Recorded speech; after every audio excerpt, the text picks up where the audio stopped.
12-year-old at a therapeutic wilderness camp in Transylvania County. The death led to a state investigation followed by health regulators revoking Trails Carolina's license. Only on News 13, a new state investigation of that management company operating other unlicensed programs is underway. Investigative reporter Jennifer Emmert talks with former clients frustrated by lack of charges and others turning to federal complaints to hold these programs accountable. Responses 500 Winding Gap Road, Trails, Carolina. 366 days ago. 12-year-old male. This is a dispatch Units responding. that sparked a state investigation and national outcry. I've lost contact with the caller. Possible full arrest. 12-year-old Clark Harmon's suffocation death exposed license violations at Trails Carolina's wilderness program for teens with behavioral and addiction issues. 8 months later, the program's license was revoked. It's definitely weighed down on my conscience a good bit when I saw that a 12-year-old kid got suffocated in his sleep in one of those sleeping bags, because I was putting those sleeping bags also there, and I had kids trying to choke me out in my sleep also. Ari Cohen was 10 when he was sent to Trails Carolina years ago. I try to block it out of my memory a lot, can't really do that, but now that I had the opportunity to talk with you and actually get something done, this is like the first time that I've actually talked about it outside of family and friends. Cohen and other former clients are frustrated by District Attorney Andrew Murray's November decision not to pursue involuntary manslaughter charges against counselors stationed in the cabin. I definitely think that the district attorney needs to take action and pursue charges. I asked Murray via text and email to further explain his decision, but was denied. In a statement from Murray's November decision, he said Clark Harmon's death was the result of suffocation, which, while tragic, did not involve criminal intent or recklessness sufficient to warrant criminal charges for involuntary manslaughter under the law. Trails Carolina's statement echoed the DA's comments and thanked the county for the thorough investigation. The Transylvania County Sheriff's Office turned their investigation over to the district attorney. I made a records request to Murray for the report, only to be told I will not be turning over any records. As an alternative to charges, former Trails Carolina clients have turned to federal civil complaints.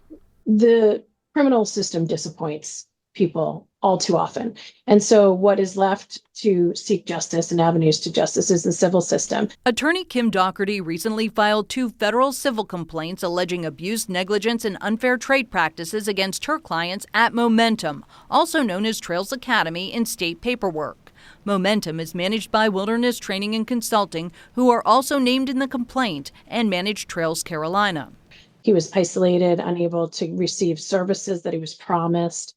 He had some significant mental health concerns. There was a promise that he would receive therapeutic treatment, and instead he was primarily 99% of the time with unqualified folks who really just mistreated him completely during the time he was there. Recently, I followed up with the North Carolina Mental Health Licensure and Certification section to see if they had any complaints about Momentum or Trails Academy.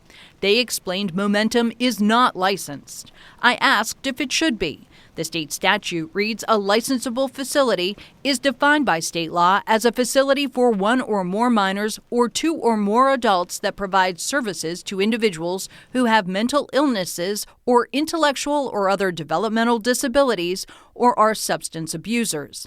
Momentum's website and business registration call it a young adult outdoor therapy and transition services. The federal civil complaints also allege violations of consumer protection laws, which include misrepresentations and false marketing. These entities take advantage of these parents who only want what's best for their kids and sell these organizations as if they're going to provide almost resort-like conditions and accommodations with multiple providers of services and professionals. both educational and mental health. Attorneys for Momentum have yet to file a response. DHSR has initiated a complaint investigation at Momentum to determine if it's a licensable facility. I also reached out to Momentum.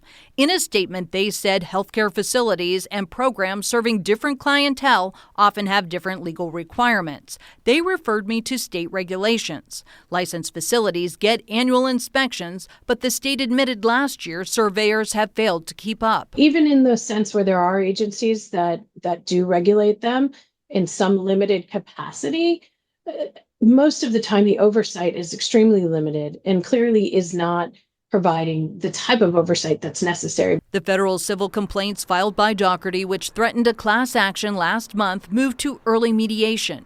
2 similar cases settled last year in mediation with Trails Carolina. As for Ari Cohen, who has not pursued legal action, I have nightmares pretty often from the being choked out in my sleep or fighting kids or everything that happened there. So I think getting sent to a place to have lifelong trauma to figure out that I had ADHD was definitely not the best course of action. he'd like the DA to reconsider charges in Harmon's death. He also encourages parents to investigate programs before sending their kids. I think there's definitely programs out there that could be helpful, but I also think that there's programs out there that are more harmful to kids than Trails. And I think if you're gonna send your kids to one of those places, be wary and do your research, because my parents were lied to and they didn't know what I was gonna get into. Jennifer Emmert, News 13.